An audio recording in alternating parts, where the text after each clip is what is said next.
Hey everybody, welcome to the Game Boys. I got Hypocrite here again. Hey, I'm here It, to talk to you about PS2. the PS2, probably the fucking biggest console of all time. I think it is, yeah. Like the, I the, think the it's largest library of games, the best selling, I think.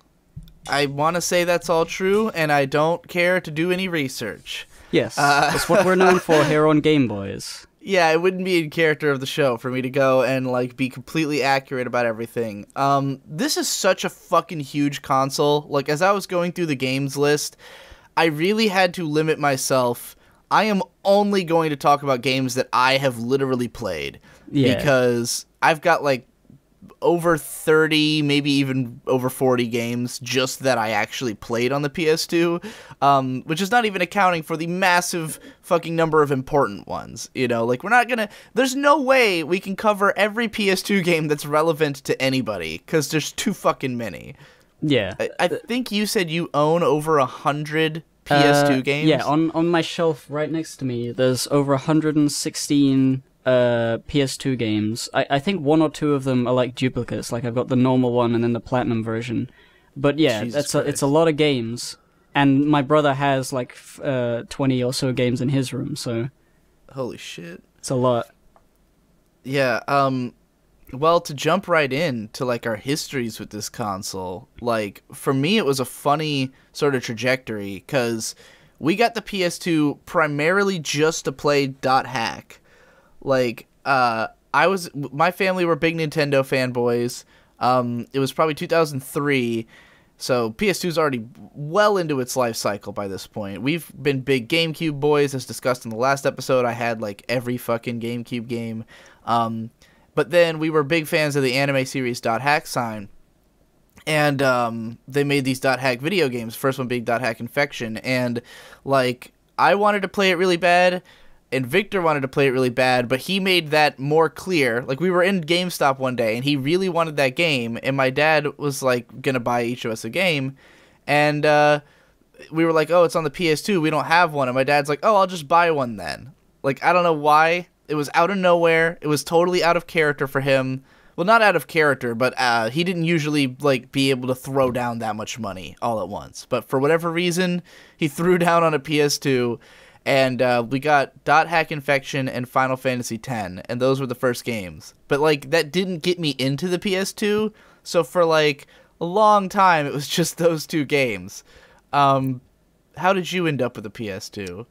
I think it was like Christmas of 2002, which was like a really cool holiday because it was like all of our relatives, like grandma, grandpa, aunts and uncles, like everyone was like pooling together to buy to rent this like mansion out in the woods for everyone to be there for Christmas, and it was a fucking enormous mansion.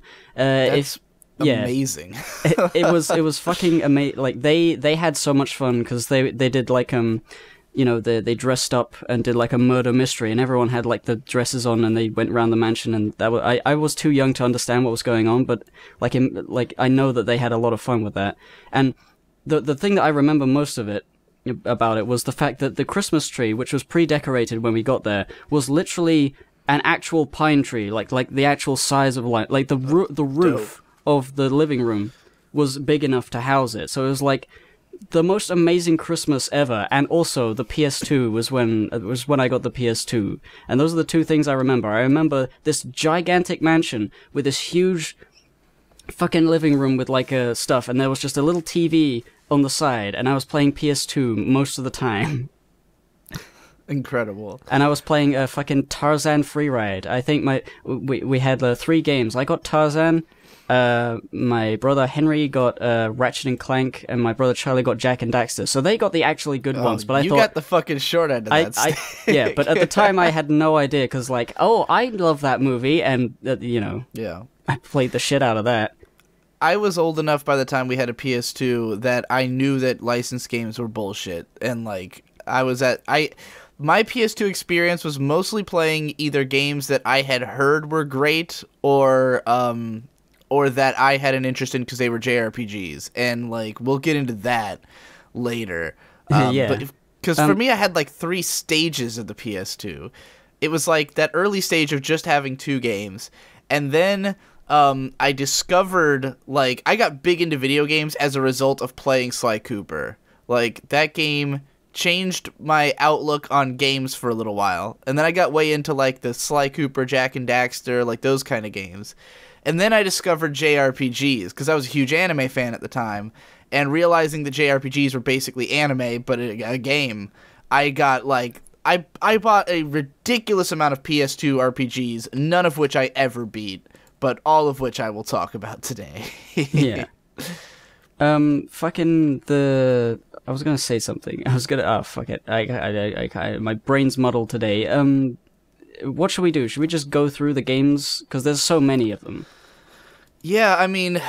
well, you know, let's start... I want to start by talking about Sly Cooper. Just because it's the one that got me. Was it the first one you played? The first Sly Cooper? Yeah, I only played, and the reason we got Sly Cooper was that Victor bought it, and it was because Sly 2 was coming out, and there was some kind of competition to win Sly 2 on, like, Toonami. Like, they had this whole thing where they were like, oh, you could win a copy of Sly 2, and Victor really wanted to enter that contest, but we hadn't played Sly 1. So he got Sly 1, but then he ended up not playing very much of it because it's kind of hard. You only have, like, 1 health, you know? And so he gave up. But I ended up playing the whole game in 1 sitting. I just sat there from 4 o'clock to probably past midnight and played all of Sly Cooper 1. And I thought it was fucking awesome. Sly Cooper 1 is, like, I didn't play that one at first. Like, Sly 2 was, like, a bigger release or something. And it's like a very different sort of type of game. But I did eventually go back and play Sly 1, and it's sort of like Crash Bandicoot, kind of. You go and, like, forwards into the stage, and it's very linear, and... Yes. I would say that Sly 1 is basically just an action platformer game with very light stealth elements. Like, they basically designed it as, like... again, like you said, like Crash Bandicoot. It's pretty straightforward. It's just jumping, running... And occasionally hiding. Whereas with Sly 2, they, like, actually turned it into a stealth game. That I never played Sly 2. Yeah, so like, I could talk about Sly 2, because that fucking game, that is, like, it's like the best open world you could possibly ever hope for in a game. Like, open world games nowadays, they are too open, and there's too much stuff for you to reasonably be expected to, you know, enjoy every little bit of the map. Sly 2 is like, it's a big place for a PS2 game. Like, a level like that is like, whoa, there's so many different places to go, and there's like little mini areas, like buildings and stuff, but it's not too big that you can get lost, and if you know, every single place in it is like a unique location, and it's all like hand created, and every building is different. I don't know. It's not like open world though, right? It's like open levels. Well, like, yeah, open level, just a big level game, because it's more like Thief or like like one of those type of, you know, like a classic stealth game. Yeah, I guess it is. I haven't played Thief, but I've seen Thief, and yeah, it is that sort of like a city or a town or a jungle temple, and you do missions dotted around places, and some of the missions take place in the world, and some take place like in like a little instanced area, like a little, you know, other rendered area, and it's like I fucking love Sly 2. I don't know what else. Yeah. I don't know how to like analyze it off the cuff. I wish I had gotten around to it. Like, I had planned to play Sly 2, but it was just one of those things where it just never ended up with... I think it was because it was new and therefore expensive at the time. And after playing Sly Cooper, which incidentally, most of what I remember about Sly 1 is that the final boss was insanely fucking hard, and like probably a fourth of my playtime was just trying to beat the final boss.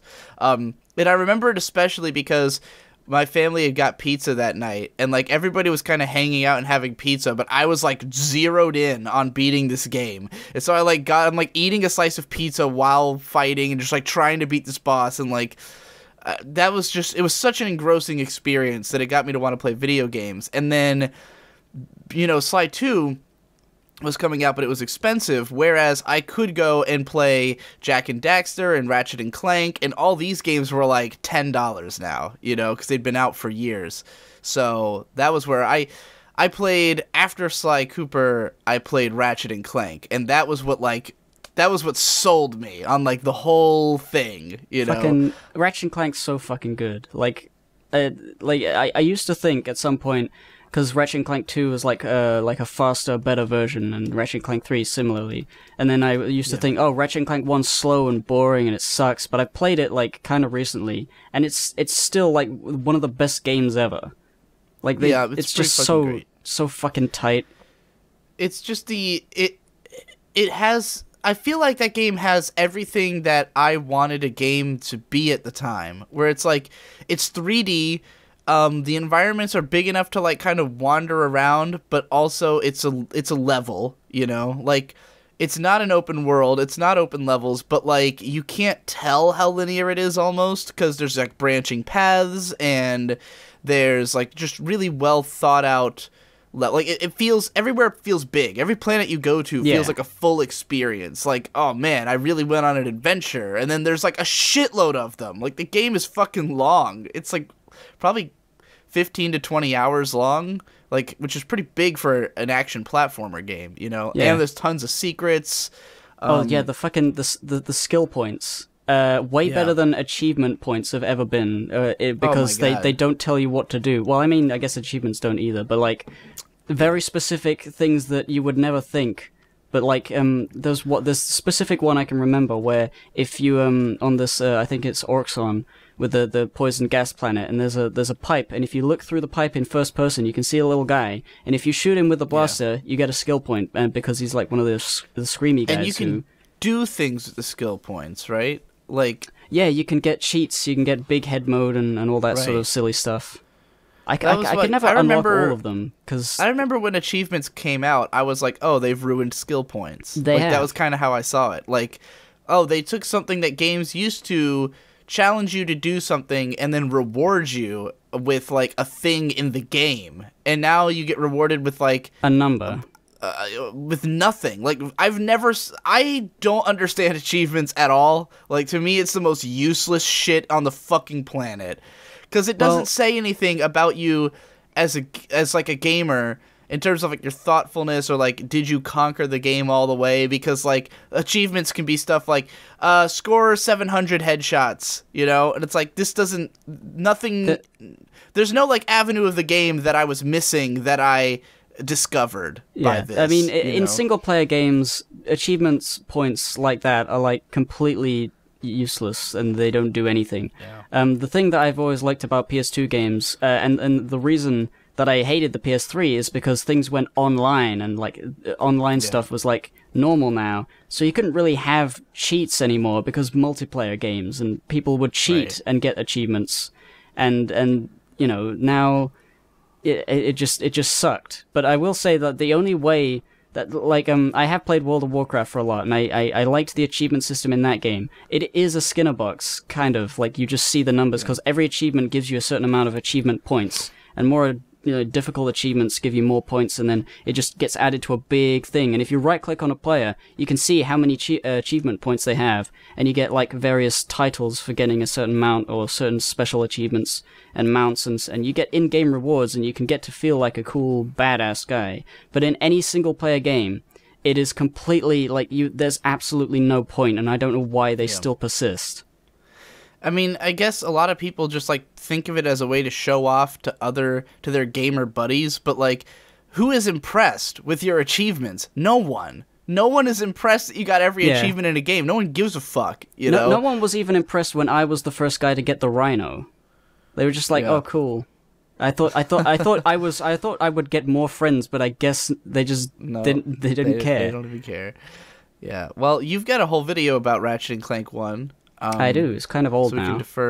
We can defer the audience to that. Ratchet and Clank 2, when I played that shit, that was like instantly my favorite game of all time. Like, because I loved Ratchet and Clank 1, and I never beat Ratchet and Clank 1 because I had gotten to like the final boss. I was at least on the final level, and my save file corrupted, or Oh. something was requiring me to like format the card or something like that. I didn't like read the messages carefully enough and ended up overwriting the save, and I so I once overwrote my Ratchet and Clank save in front of my friends in order to I wanted to show them how much bolts I had because I got to New Game Plus, and I just deleted it in front of them. They'd come over to my house and I wanted to show them this, and I just deleted it by accident, and then I started crying. That was the experience of I can't imagine what he was thinking. yeah, that's terrifying. Terrible. Yeah. But yeah, Ratchet and Clank 2, man. I mean, like you said, they tightened it. They made the controls more like yes, and it's just as big, if not bigger. They added in like bonus shit you could do, where you could just hang around and like on some fucking planet and collect a bunch of bullshit. Yeah. It's like better in every single way. Like I've had like a script for a video written for like a million years. I really should fucking make that. I feel like Ratchet and Clank 2 did something that, again, it's like what I said about Ratchet 1. It's like the game everybody wants a game to be, which is where you have a semi-linear experience that's like fully crafted and completely enjoyable, but you can explore it in multiple ways, and there's stuff you can do to just dick around. Like, I think a lot of people want to be able to dick around in games, and that's why open world games are so popular, is people just want to dick around. But like, when you play, at least for me, like playing just an open world game, like I feel like all there is dicking around. I'm like, what do I actually do? Fucking GTA. I've never really played any of those games. It is the dicking around simulator. It is made to make funny videos on YouTube. I mean, I've never played them at all, but like I'm reminded of Skyrim. Like I played that one time, and I played like a couple hours. I went to Whiterun. I talked to everybody in Whiterun, and then I literally like walked out of the town. I was like, well, now what the fuck do I do? Like I don't. There's no like I don't want to walk somewhere. Like I don't want to spend 20 minutes walking to an objective. That's stupid, you know? Like I want there to be a level for me to play. And then if I feel like dicking around, I can go to the planet that's got like, the stupid mining game and do that for like half an hour and be totally satisfied, you know? I was thinking like whether it not having staying power was the right way to phrase that. But I guess it's kind of the opposite. Like, if you like dicking around, and there's so much of it that you will stay for a long time. Like, I don't replay Ratchet and Clank 2 all that much, but it is just like a very much more a fond memory than any open world game that I have actually dicked around a lot in. Well, I think it's a matter of like, when you play a game that has no dicking around, it's just a straightforward, like arcade style game. It's like you can blast through it, and then you're just kind of left feeling like, well, okay, I guess I did that, and then you just move on to the next game. And games that are too open world, you never feel like you finished it. You feel like you just kind of dicked around for a while and wasted time. It's these crafted experiences. I want to say the perfect example is like Ocarina of Time. Like that's a game that's about 20 hours long, but you can spend so much time doing cartwheels around Hyrule if you feel like it, like it just gives you that extra feeling of being in the world that makes you value the experience that much more. Like, fucking in Ratchet and Clank 2, there's like a desert level, and it's like just a big place, and it's like if you go around there and you scour the desert, you can get crystals and you can sell them for bolts, and it's just like an easy way to get a few bolts. But something about it just being like, sort of, what's the word? No landmarks. Landmarkless, there's sort of like a big old open nothingness. But you don't have to do it. It just sort of feels fun to just get in that, like, the little mining car and just drive around for no reason for hours. Yeah. Incidentally, so Ratchet 3, I'm curious your opinions on it. There was recently a video by the Gaming Brit where he talked about finding that game disappointing and having gone back and sort of broken down why it was disappointing, and I found that to be incredibly insightful. What did you think about it? I saw that video too. I had not thought about it because my memory of Ratchet and Clank 3 is that it's fucking great. I wouldn't. 'Cause I when that never game came thought like out- it was. I never really thought that it was clearly better than 2, but I thought it was around the same level of like good. But his So around the time, explanation is like I understand yeah. where he's coming from, and I kind of agree.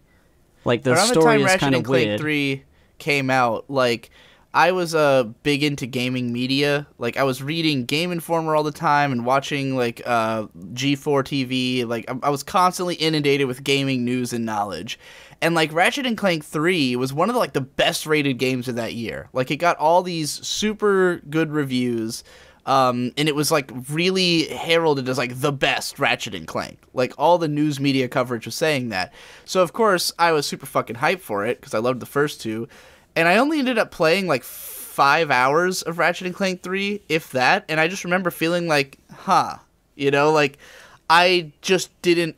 I blamed it on it being too much action. Like, the way I saw it was, there's not enough platforming, there's too much action. And then watching Gaming Brit's review made me realize that what I really had a problem with was the segments where you just stand in an area and kill guys for a long time, you know? Yeah, a lot of the enemies sort of become bullet sponges. Like, that video just explains every little bit that sort of... Because the ninjas, I don't remember caring about them. The fucking... You know, the whole Secret Agent Clank...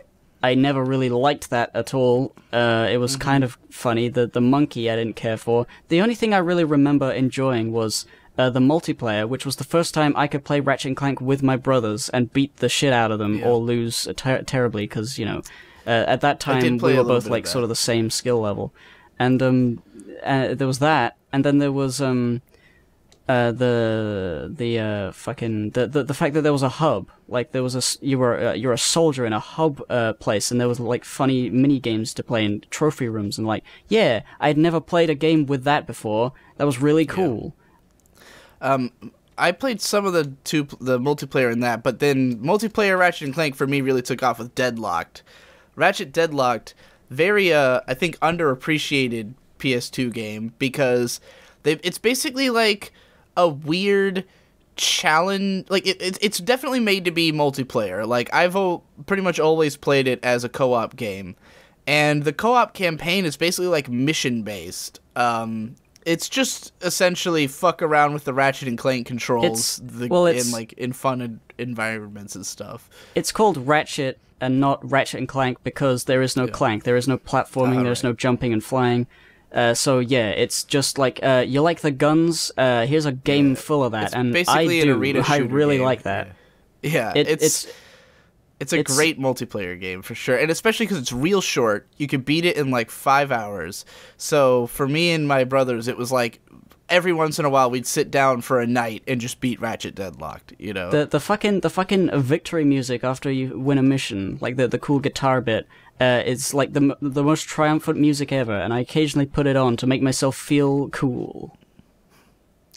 So the third, we might as well get through all of the big three mascot platformers for the PS2. Yes. We got Jak and Daxter, which you've also made a video about. Yes, Jak and Daxter is fucking great. I would have played it around the same era as the other two games. Like I just kind of bought all the classic PS2 staples at once.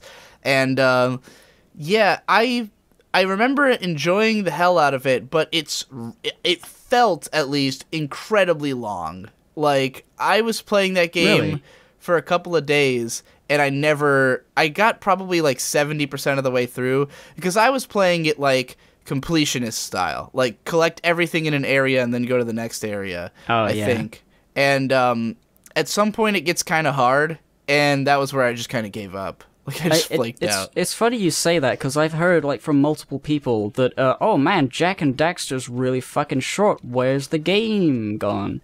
Because they beat it so quick, and I'm like, it is easy enough to beat if you go for like the easier power cells, and then you just get the minimum required amount. Well, but if you do go back and get everything, it is kind of difficult. Yeah.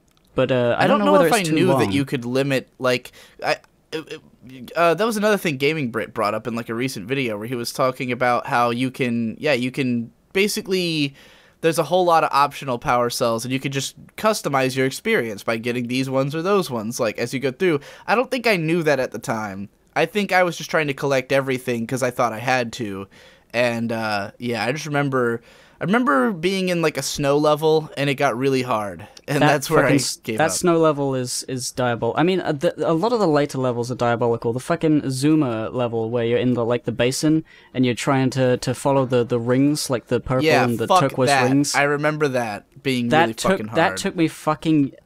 I mean, I eventually I did 100% complete the game, but I would always hate that when I had to do those ones. Yeah, just shitty controls on that fucking stupid bike. I think it was more so that the platforms were too small. Like, the Zuma felt fun to move and, like, kind of responsive enough. It was just sort of like, there's no way to decelerate on a tiny platform that you have to jump, like, while you're riding it, and if you slightly over or undershoot it, you've got to do the whole thing again. Like, there's the whole thing again aspect of it is like, fuck off. Yeah.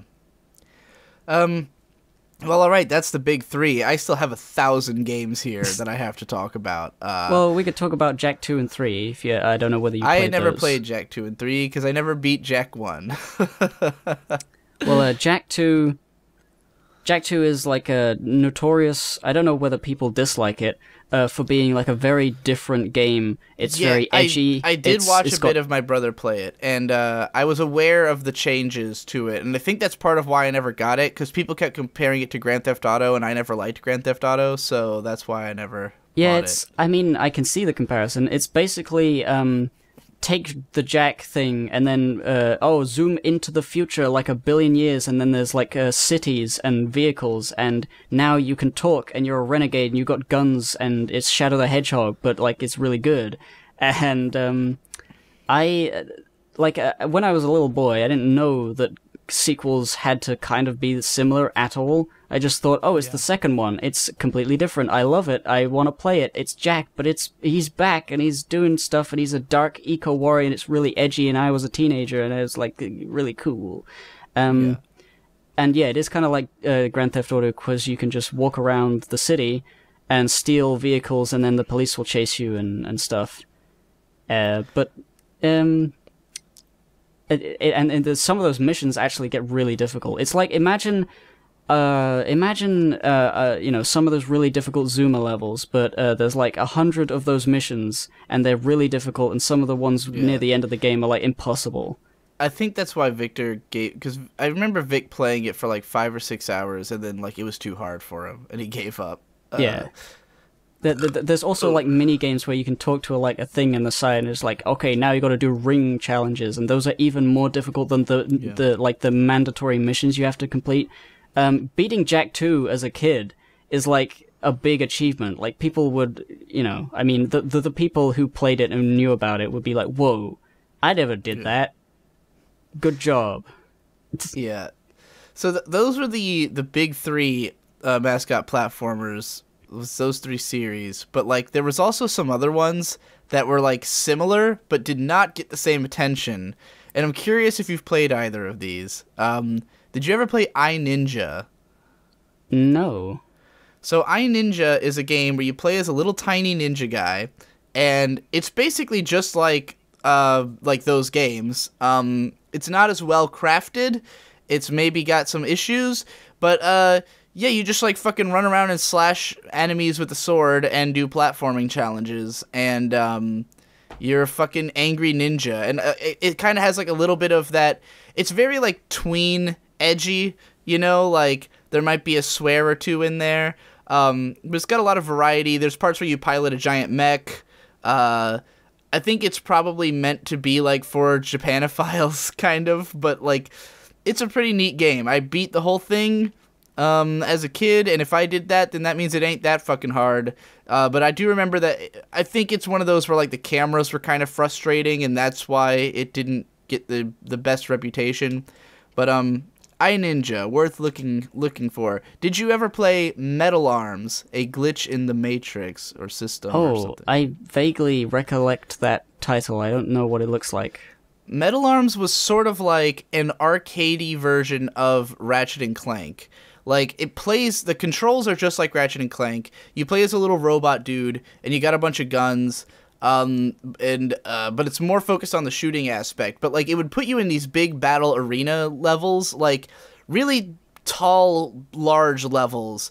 And there's lots of like bounce pads, as I remember it. Like you would bounce up like hundreds of feet through the air and like be blasting enemies with your weapons and stuff. So it's kind of, I guess it's more comparable to Ratchet Deadlocked, but if Ratchet Deadlocked had much more verticality to it. Also a very short game, one that I think I literally beat in like we rented it and I beat it in an afternoon. So, and it also had some swearing in it, a little bit of edge, you know. Both of those games were definitely trying to be edgy. Metal Arms is a funny one because they advertised the shit out of it on TV, but like no one I knew ever played it. Like, Yeah. I feel like I was the only one who knew that game. I don't think I'd ever heard of it. I think somebody like commented on one of my videos saying, "Hey, you should play this game," and I looked at the trailer. So you yeah, should play yeah. both of those games. I would be interested because of the fact that you cover so many great platformers, like great mascot platformers. I'd love to see you cover those two games and maybe figure out why they weren't successful, or if they are in fact hidden gems. Metal Arms more likely to be a hidden gem than I Ninja, because I Ninja is definitely a deeply flawed game, but still, you know, it's a mascot platformer for the PS2. And I think that's all of them. That's a genre that in spite of having its possibly some of its best games in that era, sort of didn't continue past that era. Well, hang on. We have more mascot platformers. We got Ape Escape 2 and 3. That's right. Ape Escape is Ape Escape I guess it is a platformer. I don't know if I haven't played any of them myself. No, but it's definitely a platformer. You just you catch monkeys instead of shoot guys, I guess. The Ape Escape 2 is great. Ape Escape 3 is widely, I think people like that more. I can't get into it for some reason, probably because it's a bit too anime-y. Like at the time, Ape Escape 2 is just like badly translated, but it's like, oh, you got to go catch the apes. But in Ape Escape 3 it's like, they're doing all the anime sort of poses and the sweat drops and you could play as a boy who has ridiculous hair and a girl who is excessively cute. And at the time, I was like, girls aren't good. I don't like that. I don't want to play a cute game. What is this, a game for babies? How could they possibly make an Ape Escape game for babies? This is not good. Like that, all the fucking edge that Spectre had was gone, and I was upset. And then I went to play Shadow the Hedgehog. Which you can talk about that too, because I don't remember if we did in the GameCube one. Oh no, yeah. I don't think we did. But fucking Shadow the Hedgehog, probably I think along with Sonic Heroes, like I got them around the same time. The first Sonic games I played, I think. Good Lord. And that is my introduction to Sonic, which is why I didn't get into any other Sonic things. I was like, well, this is dumb. Isn't Shadow the Hedgehog like your personal guilty pleasure or something? It's a guilty pleasure only because it's really funny to say that. Yeah. Okay. So you don't actually like the game at all. You just really like to insist that you like the game. I like to insist that I love Shadow the Hedgehog. I mean, I like the design. Like, I do like Kill la Kill as well. It's the same thing. It's exactly the same. I love that design. And the whole thing with him having guns, obviously, I mean, it looks silly, but that isn't the reason the game sucks. It's just really hard to control. Like, the edginess doesn't make Shadow the Hedgehog suck. It is definitely the game, and it's not fun to play. Or even to look at. I get nauseated looking at that game. Yeah, there's too much stuff flying all over the place, and there's like, what really annoyed me about that is like you can do the good thing, the neutral thing, or the chaotic thing. You could be the bad guy, and in each level, like you start the level with like either Sonic the good guy or the bad guy, or just no one. Like following you around, and at some point in the level, someone else will jump in and change the objective. You don't have to listen to them, but the thing at the bottom of the screen, like showing you what the objective is, will change, and then you have to go into a menu to tell them to go away. Like, it's kind of annoying how you can choose, but you're constantly reminded that there are other options, and it sort of just pushes them out the way for you. And it's like, well, fuck off. I want to be evil. I want to kill all these Marines. So are there any other platformers There's you've a got few listed? others. There's Jesus. the Rayman Oh 3. yeah. Rayman 2 is on PS1 and 2, but I think the Rayman 3 is the first like PS2 proper platformer Rayman game, and it's fucking amazing. Okay. It's beautiful, and Is that a 3D game or 2D? it is a 3D game. Rayman 2 and 3 are 3D, and yeah, I'm trying to think. I think Rayman 3 was like, it had a bit of 90s humor in it. I can't think of like the right way to describe it. But like like they have a sassy sort of like side character, and there's a lot of like innuendo, but like not really. There's just sort of like some silly like lol so random jokes in there, like there's these big scary like zombie indestructible enemies that sort of jump around and scare you and stuff, and occasionally there will be like you can hear them saying like we'll rip his head off and stuff, and and there's like this one line which is like, make him write bad checks, and I'm like, okay, very very, very amusing. That doesn't have anything. It's really stupid, like just random like 90s humor. I can't really think of where I'd place it. Maybe 2000s humor. I don't know. But yeah, there's a lot of that in it. But I remember that being fucking one of the best Raymans of all time, and then they didn't make another good one until Legends, maybe. Yeah. Okay. What else? What other platforms? Let's wrap up all the platformers. I feel like we should do this by genre. Like we'll go through each genre of PS2 games, because I already have the second genre in mind. But okay. So I got a couple more. There's more on the shelf, but I have to keep looking back, and I can't like talk into the microphone while looking back.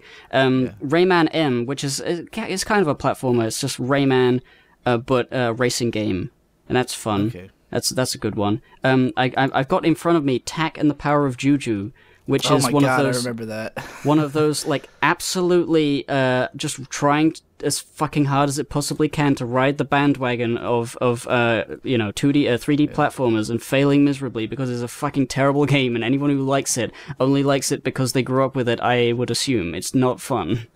I didn't like that one. Yeah, I would put that in a similar camp as like iNinja, as like a attempt at big mascot platformer that just didn't work.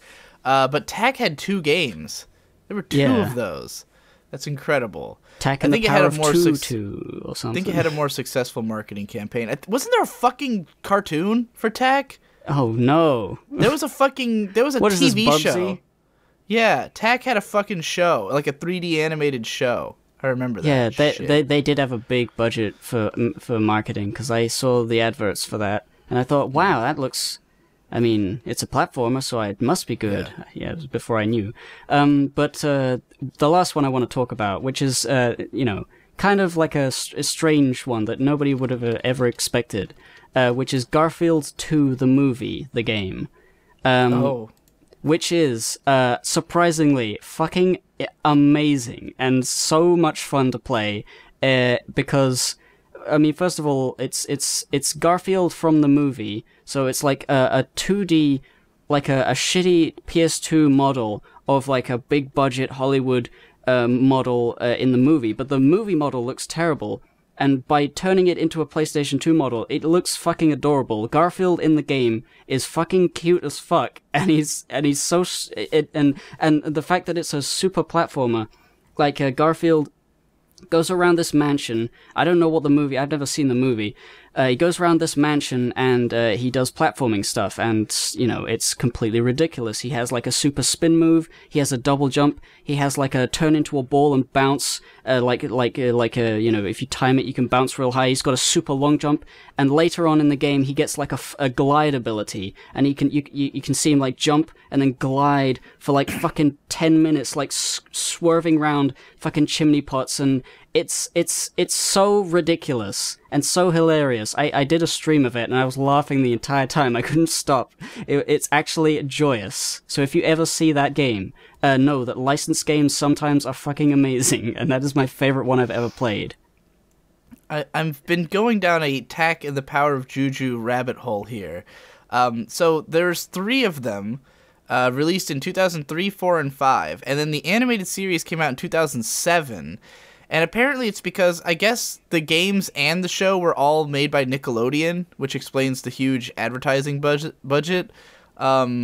And yeah, the show ran for 26 episodes over the course of 2 years. Jesus and then fucking Christ. They ran reruns of it for 5 years. Did that kill Nickelodeon? Is that what did it? Is Nickelodeon dead? I think it is. I don't know. They made Legend of Korra, I guess. Yeah. That's not so bad. Alrighty. Is that all the platformers? That's all the ones I'm willing to talk. I know there's more, but like I'd have to fumble around on my shelf. Gotta state of games we've played. We're already 40 minutes in, and we're only down one genre, and I've still got 30 games staring at me. All right. So the next big important genre on the PS2, one that sort of started on the PS2 and now is like a fucking mainstream genre. The fucking action, like, spectacle action games.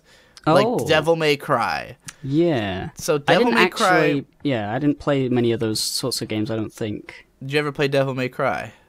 I didn't play God of War or Devil May Cry. I think the closest thing I was into was the Lord of the Rings games. Because they were sort of like that, but they were more like I don't like think they were nearly as mode. combat focused. Yeah, well, the Lord of the Rings like games were just combat. You just kill orcs constantly. I mean, I played the Two Towers, and that's just like a button masher. Like, it just press square over and over and over again. Like, Devil May Cry is like a tactical, like Devil May Cry is all about like combos and fucking like how you attack the enemies and like dodging and fucking moving around constantly. Built out of, it was supposed to be a Resident Evil game, like what's his name, the dude who made it was supposed to be making Resident Evil, and then he ended up wanting to make this action game, and they just kind of combined them. And that's why like the game has a lot of weird holdovers from Resident Evil, like the shitty fixed camera angles that don't work at all in Devil May Cry 1, but still a great game. Dante's a super cool character. The cutscenes are badass. You fucking slash stuff with the sword and jump around like a fucking madman, and it's the most fun to be had. And it's only like 4.5 hours long, so you can easily blast through it in like a sitting. And then there's Devil May Cry 2, which was a steaming pile of shit. Nobody likes it. And Devil May Cry 3, where they, like, revamped it, brought it back to being an action game. They gave it better cameras. They gave it, like, an extensive combo system to make it, like, extremely replayable. Also, it's insanely hard. I'm not going to say too much about Devil May Cry because Gaming Brit has, like, 80 videos on it you can go watch and learn every conceivable thing about the franchise. But I do want to talk about God of War, because that's a game that I feel like has kind of slipped away into history. And like God of War 1 was basically all about the spectacle. Like, it was an action game. It didn't have nearly the depth that Devil May Cry did. Like, it's a little bit more button mashy than DMC. It has a few combos, but nothing like extreme. There's not like a huge skill ceiling that you can reach with the game.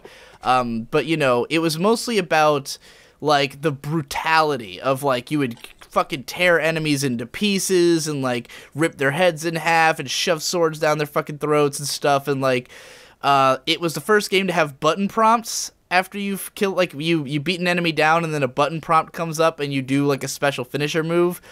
So it ruined the industry is essentially what I'm saying. It was the worst game ever because it introduced all these bad habits that like at the time were extremely novel. Like, I think that's where the video gaming has fucked up, is that what they don't understand about God of War is that the reason the button prompts were exciting was that we had never seen it before. Like, this was a game that introduced the idea of, like, brutally finishing an enemy. But now that every game does it, it's not interesting anymore. Like, I've seen shoving my gun down the enemy's face and blowing their stomach innards out because God of War did it 15 years ago, like I've been there, I've done that. But yeah, so God of War ruined everything forever. But it had these huge epic boss fights, and like essentially quick time events. So it's partially responsible for that too. Basically, it created like a lot of big problems and kind of helped with this new genre.